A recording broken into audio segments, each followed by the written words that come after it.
madaxa xukuumadda Galmudug gudoomiyaha guud ee Ahlusunna wal Jamaaca gudoomiyaha baarlamaanka Galmudug gudoomiye ku-xigeenka labaad ee baarlamaanka Galmudug wasiiro xildhibaano maamulka gobolka Galgaduud iyo culimaawidiin ayaa ka qayb galay khatinka siyaarada Sheekh Yuusuf Sheekh Ibraahim oo ka dhacday deegaanka Huurshe.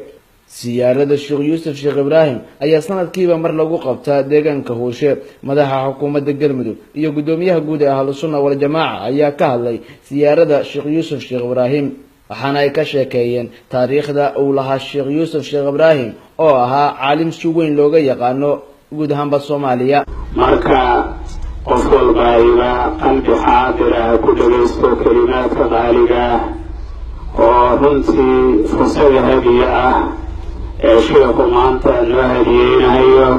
waxaan isugu nimid inaan u ducayno oo aan ka warba istimdaad aan u samaysano sheekhanaga oo uu mashaa'ikhdiisii noo gudbiyo oo ay nabiga noo gudbiyaan calayhi salaatu wasalaam oo nabigu xadrada ilaahay uu noo gudbiyo oo xawaa'ijtanadoo idin ilaahay noogu furo sidaas dariiqaas oo lagu yaqaanay dariiqu sulaxa inuu yahay ayaanu isugu nimid inaan idiin sheego sheekha khaadimkiisa rasmiga ahaa oo markuu kitaabka ka baxo ku soo celin jiray fii martaba al-uulaa oo asaga laftiisa kitaabaha intuu u diro odhan jiray takabur ma lahayn sheekhu annagaa meel heblo akhrinay iyo annagaa yeelnay ma lahaan jirin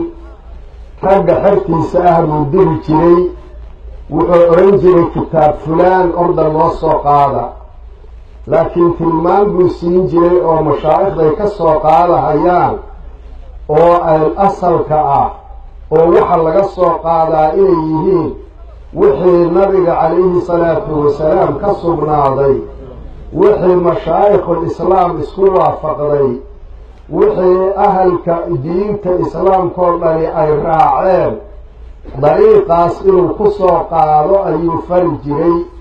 markuu keeno darsiga ruux soo fadhiista sheekhaa ugu horrayn jiray.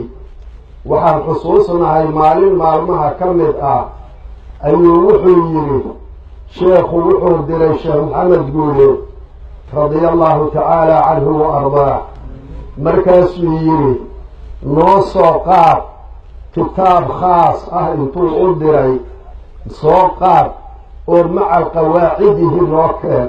imaamu shaafici ayaa wuxuu yidhi idaa lam takun ilculamaa'u awliyaaa allah falaysa lilaahi min weli buuri haddaan culammada ahlulcilmiga ahay oo ahlu taqwada ahay haddaysan awliyadii ilaahay ahayn ilaahay wax weliyaba ma leh wiil wax weliyaba ma leh ilaahay inkiri mayo in ilaahay weli leeyahay.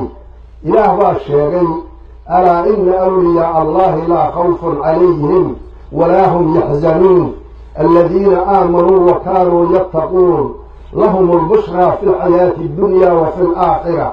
ilaahay baa caddeeyey ma inkirayo sheekhu laakiin wuxuu sheegayaa sifaadkan ilaahay u sheegay oo dhan waxay mujtamaca wa munxasira ku tahay min ahli lcilmi bay ku tahay.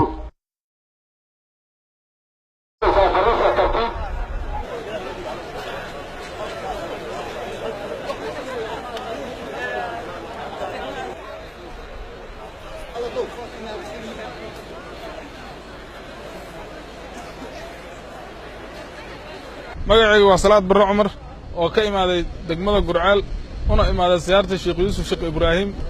waan ku faraxsanahay maanta say noogu qabsantay maadaama ayaantan aan ku sugnayna meeshan.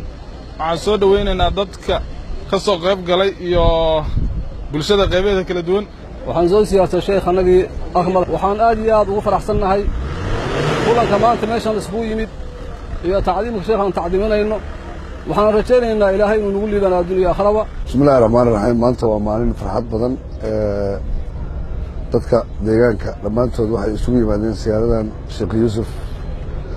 waxaan u malaynayaa ilaahay inuu naxariisna siiyo insha allahu tacaala ilaahay waxaan ka baryayaa dadkaygu meel ay joogaanba in ilaahay uu naxariis guud iyo mid gaarba siiyo uuna noo sahlo in dadkaygu ay midnimo iyo wanaag iyo sida hadda halkan loo wada joogo ay dhammaantood ay uu ku wada hanuuniyo.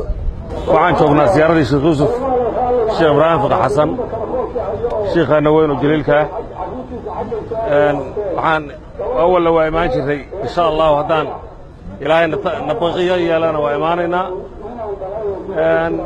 waxaan na leenahay kuwa soo gaari waayana ilaahay ha u aqbalo kuwa iyaga yimidna danaha iyaga iyo xawaa'ijtayda allah noo gudo. cabdikariin xaashi cabdi galmudug TV dhuusamareeb.